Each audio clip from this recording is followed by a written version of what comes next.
I wanted to share this clip that Ta-Nehisi Coates was on CBS talking about a book he wrote. And I haven't read the book, but he talks about the relationship between Israel and Palestine and how we view it in the United States. And he got some pushback on it. And I thought he did it masterfully, the way he talked about this. I wish that we see a lot more of this in mainstream media, but here we go. Place committing horrific acts on a daily basis. So I think the question is central and key. If Israel has a right to exist, and if your answer is no, then I guess the question becomes, why do the Palestinians have a right to exist? Why do 20 different Muslim countries have a right to exist? My answer is that no country in this world establishes its ability to exist through rights. Countries establish their ability to exist through force, as America did. And so I think this question of right to Israel does exist. It's a fact. The question of its right is not a question that I would be faced with any other country. But you write a book that delegitimizes the pillars of Israel. It seems like an effort to topple the whole building of it. So I come back to the question, and it's what I struggled with throughout this book. What is it that so particularly offends you about the existence of a Jewish state that is a Jewish safe place and not any of the other states out there?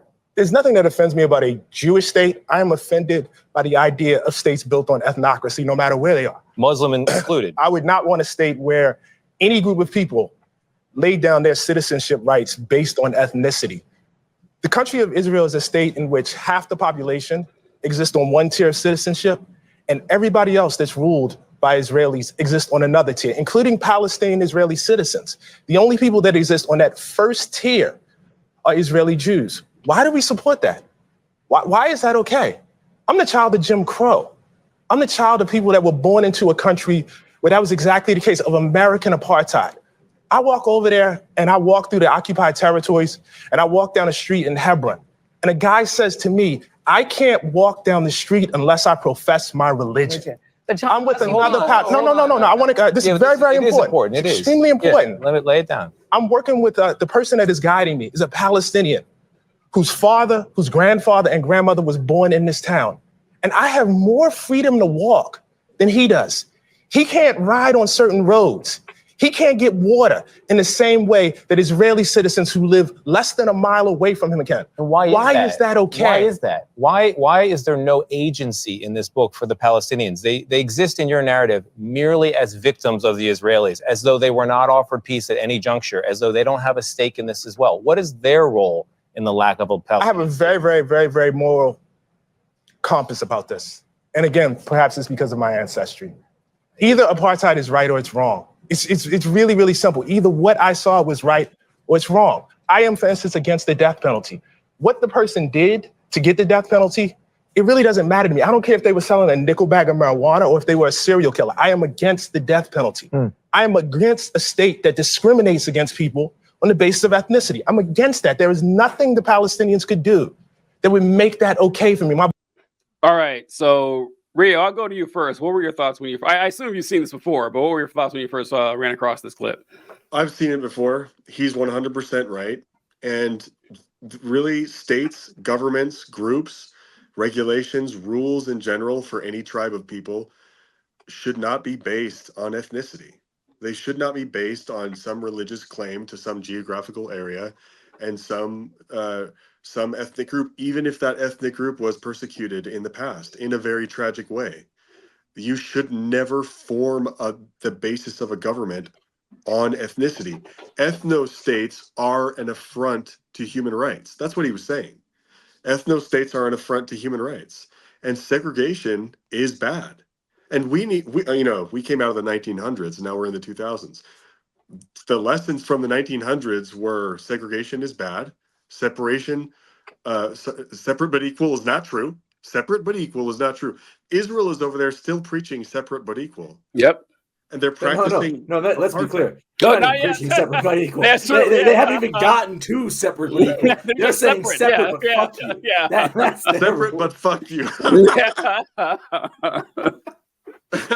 But yeah, I mean, the core of Zionism is an anti-Palestinian position. Yes. Zionism says Israel has the right to exist, and what that really means is Palestinians have no rights.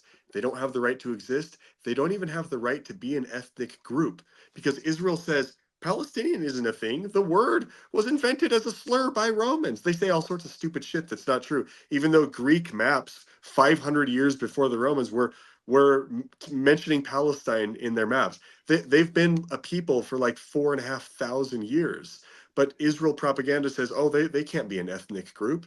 And they don't have any rights. They don't have the right to travel. They don't have the right to their own water. It's crazy. So yeah, all he's saying is he's saying the truth that ethno-states are wrong because it's fundamentally against human rights. If you believe in human rights, then you must believe that every human has the same rights. If you don't believe that every human has the same rights, then you don't even believe in human rights at all. That's what I think. That's what I say. TJ, say your line about citizens' rights. About citizens' rights? Yeah, that human rights don't exist, citizens' rights do. Yeah, that's yeah. That's what. Yeah. It's a perfect example. It's a perfect example of this. And it's crazy to me. It's crazy to me how many people think they believe in human rights. They think they genuinely think that they believe in human rights. Yes. And this goes through so many issues, and not just this one. But like immigration. Those people don't have these rights that I think are human rights in the country that they are.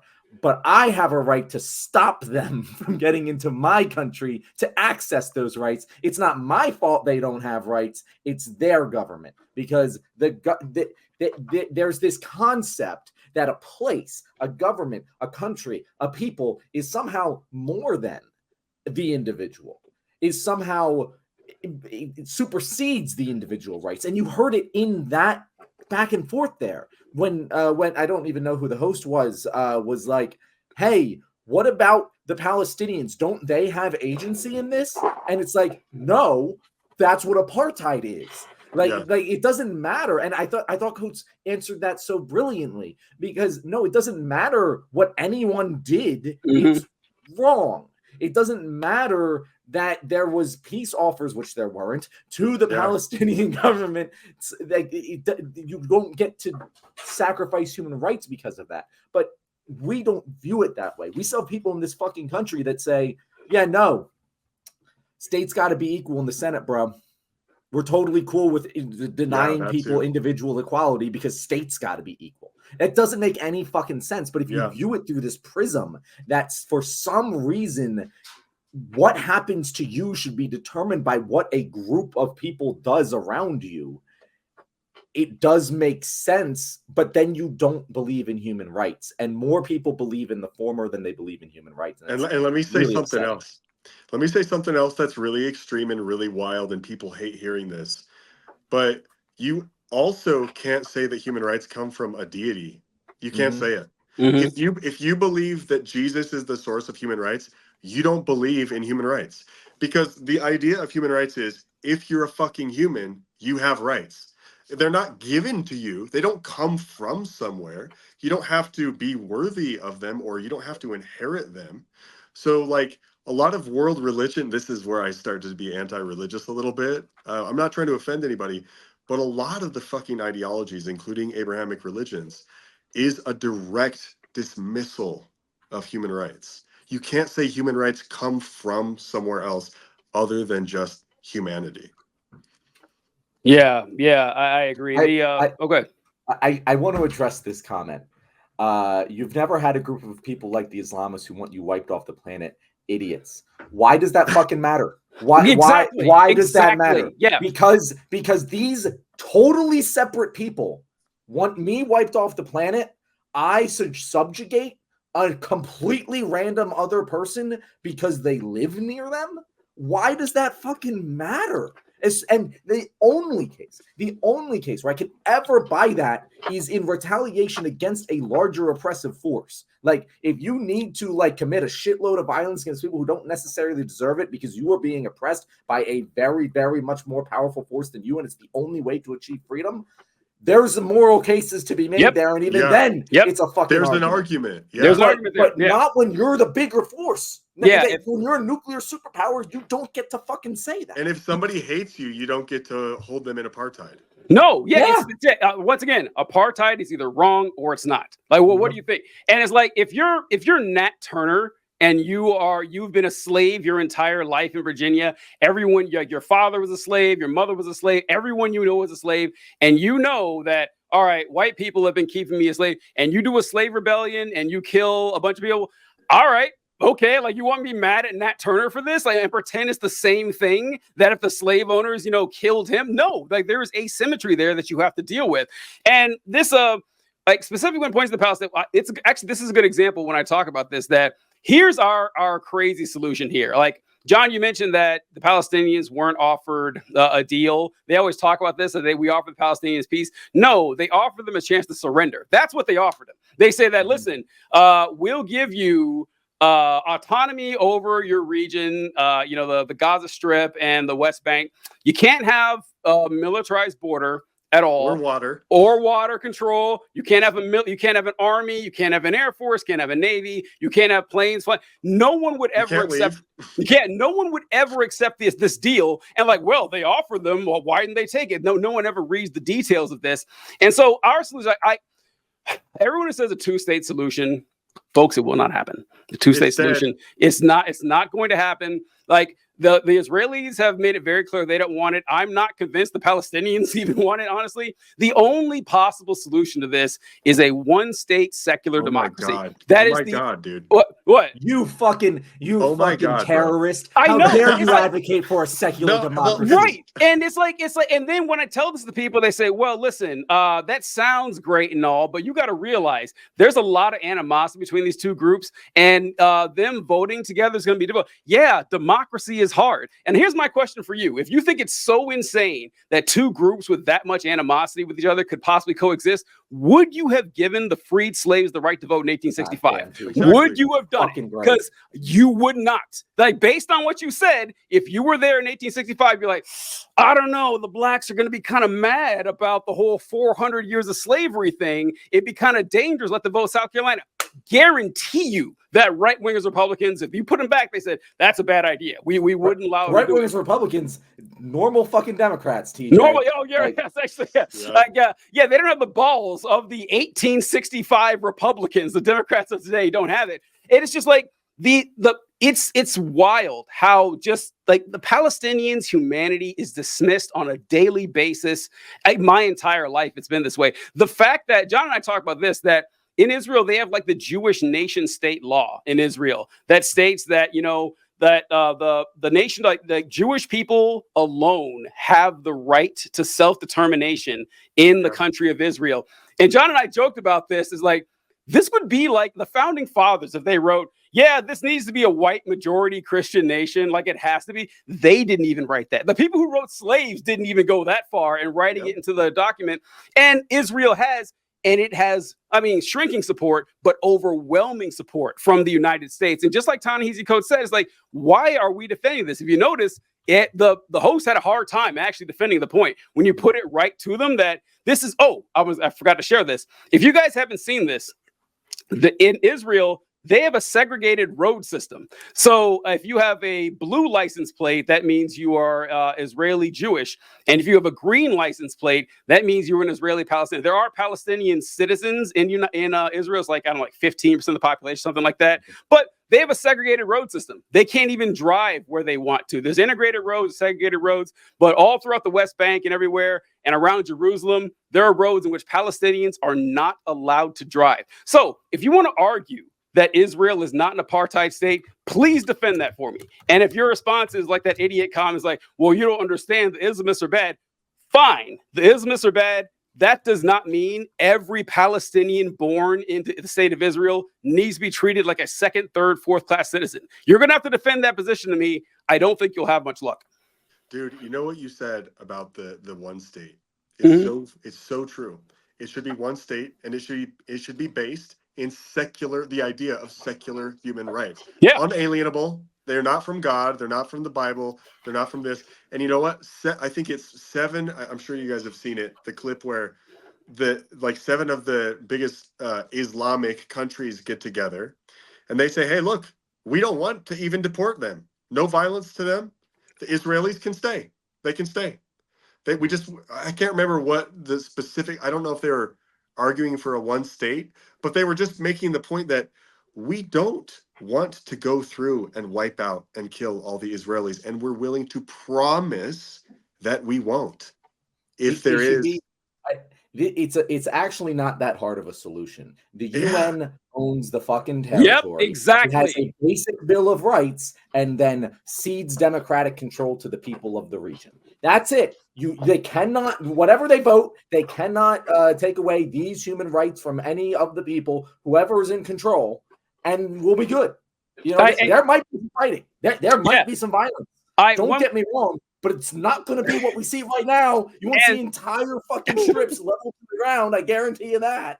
And also, like you said, John, the UN could establish a protectorate around the region. There's a, hey, we're going to be keeping an eye on this. And folks, I guarantee you, if the Muslim population starts acting up, there'll be Johnny on the spot making sure that shit is taken care of. Like, absolutely, they're going to clean that up. So yeah, no one is living in a fantasy world where that turning this region into a secular democracy is going to make it some sort of utopia, some sort of peace on earth. Everyone gets along happy. That no country's like that. That doesn't exist. It will heal it. Long term, it can't possibly be worse than what's going on now, because this is an unsustainable colonial operation that will continue in perpetuity until that problem is solved in a one-state secular democracy. It's the only way out. And that goes all the way back to the original question that was proposed to Coates of the Jewish state. It would destroy the Jewish state. When people ask, does Israel have a right to exist? They aren't asking, does Israel have a right to exist? They're asking, does a Jewish state have a right to exist? Because if you just kept it Israel and everyone had equal rights and it was still named Israel, it would still be fucking Israel. But them, it wouldn't be, because it's not a Jewish. They wouldn't accept that. Yeah. They also acknowledge that they would lose the majority of political power, and they would be the minority. Oh no. Person to person. And they say, well, we can't allow them to have a political majority because they don't believe in democracy. And they're not capable of enacting democracy or abiding by democracy. That's their whole argument. Real. This is the same exact fucking arguments Republicans are using against immigrants right now. It's the same exact same argument. When Trump was like, well, if we let all these immigrants into Pennsylvania, suddenly you won't have Pennsylvania anymore. And it's like, why? Why? It's going to be the same fucking place, just with different people. Everyone who's there now won't have their lives changed except for having more cultural options available to them. But it won't feel like Pennsylvania. It won't feel the same. The communal identity is more important to them than individual human rights. Yes. It is undeniable that is their argument. But the infuriating thing is that they won't fucking bite that bullet, because the idea of human rights needs to be upheld, even if it's not fucking true. It's so frustrating. I wish they would just say, yeah, we don't believe in democracy. We don't believe in human rights, because that would be honest. Yes. And at least the racists do that. Exactly. Yes. Say, oh, no. The problem is there's too many fucking different cultures mixing in. Yes. You need to separate them. That's logically coherent. What fucking moderates, what liberals, what Republicans, what conservatives do, it isn't that. It's this nonsensical bullshit that we believe in democracy, but only among the specific group of people we select. Yeah. It is oddly refreshing whenever racists come right out and admit it. I appreciate it. Like, yes, I do think that there are too many differences between the arbitrary categories we describe as race to possibly get along. Okay. At least you're honest. At least I know where you're coming from here, instead of the ones that kind of dance around it and try to, and you know what really bothers me too with listen, I do understand the hesitation to criticize Israel, and for a lot of reasons, I get it. Like I understand that, what like Zionists and moderates and Republicans, liberals will say that, oh, well, how, especially Republicans say this, is like, it's really insensitive that you're criticizing Israel, because don't you remember what happened in the Holocaust? Don't you remember that these people were oppressed and everything? And, it's not right for you to criticize the actions of oppressed people. First off, not criticizing people. That's not what I'm doing. I'm criticizing the actions of a sovereign nation. It's not the same thing. Second, if we're going to play this game here that you don't want to criticize oppressed people, you sure as hell don't have a problem criticizing black people. That doesn't seem to cause you to lose a wink of sleep. Not at all. It's just only when it's someone else that you can kind of weaponize it. It's just, I hate the dishonesty. I just want them to come right out and say, yeah, certain folks can handle the responsibility of democracy and certain folks can't. That I like it when the racists do come right out and say it. Yep. All right. Well, I think we are almost. Oh, look at that! Once again, John, we landed the plane perfectly. 8:34. I was worried about it too. That was. I was. I did want to have a conversation because you put it in there. Just what was the thing you said about religion? That you wanted. It was so when I reached out, extremism here and abroad. I guess we kind of covered that. We did discussion. Well, yeah. When I reached out to Rio, I asked him, any topics he wanted to cover, and he said something about religious deconstruction, and that's why I added that in there. But I think we did kind of go over some good religious stuff. Yeah, we kind of did that all right. So Rio, next time you're on, which I hope you do come back on again, we'll have a more in depth. We'll do some religion shit. We love it. We love it. Yeah, TJ. The only thing about TJ, man, is that he doesn't believe in ghosts. That's our one. You believe in ghosts? Oh, really? Okay. I'm an atheist, right? I'm totally pro science in every regard. Well, not every regard. If you let's slow down here. Not every, not every single regard. Yeah. All right, we'll need to get you back on for ghost talk then. We'll definitely do that. I can't wait to hear that, but. All right, John, you do your thing. All right, guys, you made it to the end of the video. If you are like Jimmy Carter, then you might be a ghost very soon. that was a weird segue, depending on what video you just ended on. We might not have even included Jimmy Carter or the ghost discussion in any of the videos that we released today. That's why you should watch us live on Wednesdays and Thursdays at 6:30 Eastern Time. If you loved our guest today and want to know where to see him, Rio, how should people be able to find you? Nathan Rio on TikTok. It's just my personal account. Just share my thoughts about religious deconstruction, about deconstructing capitalism, and that type of stuff. Hey, we appreciate it, man. Thanks a lot for joining us, guys. We appreciate you as always. Check out Rio's content where he will not attempt to sell you anything. You have our word and hit, and we'll catch you guys next time. Later.